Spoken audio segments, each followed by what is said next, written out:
Lifeguard har vi en produkttest, der hedder, at man med bind for øjnene skal kunne genkende vores produkt via en følelse. Og den følelse skal være en funktionel følelse, hvor man mærker, at det er meget mere end bare et produkt, men et produkt, der faktisk værner omkring kroppen. Lifeguards produkter er jo udviklet med stor inspiration fra mit hverdagsjob som fysioterapeut.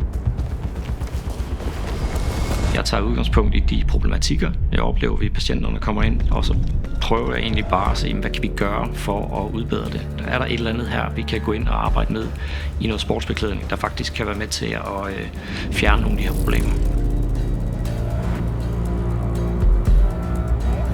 Så mange af vores produkter, så starter vi med sådan en enkelt tanke, og så bygger vi på derfra. Vi skal kunne differentiere os fra markedet, det vil sige, at vi skal udfordre status quo. Når en løber for første gang skal prøve vores løbestrømper, så skal de have følelsen af, at det her det er ikke bare et par sorte løbestrømper. Det er et par løbestrømper spækket med funktioner. Spækket funktioner omkring akillessene, grip, kompression, innovation, som gør, at løberne forhåbentlig kan præstere endnu bedre. Det er vores vision, når vi laver funktionelle løbestrømper. Du skal have en strømpe, der sidder tæt til foden. Der skal være minimal friktion, du skal have god kontakt til skoen, og så skal den gerne have en ventilation, der gør, at du ikke overopheder ned i fødderne. Sensorisk feedback, det er alt det, vi fornemmer, alle de der stimuli, vi får udefra. Det her med at stimulere muskelaktivitet ved berøring. Med feedback, husk også sådan her, ikke? Så det her, vi egentlig gør, det er egentlig bare, at vi laver sådan en konstant guidning på, at du skal bruge dine muskler.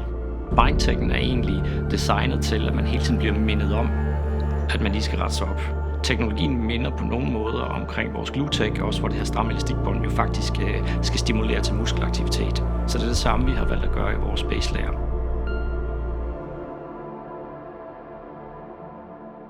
Jamen, hoftestabilitet har en stor faktor, især hvis vi snakker længere distancer, grundet at hvis du ikke har stabile hofter, jamen, så falder du ofte sammen. Og når vi løber, så vil vi gerne have den her fremskudte hofte, der vil vi gerne drive fremad i stedet for nedad. Vi havde 2 idrætsteknologer til at lave en test af vores GlueTech Tights på Aalborg Universitet, og det de fandt ud af, det var, at der var nogle positive forandringer ved at teste vores GlueTech sammenlignet med andre tights. En af de vigtigste ting, det var, at de fandt ud af, at det, der hedder pelvic drop, altså hoften, bækkenet, der ligesom falder under løb, når man lander, at det var faktisk reduceret med 12%, når man brugte vores tights kontra andre tights.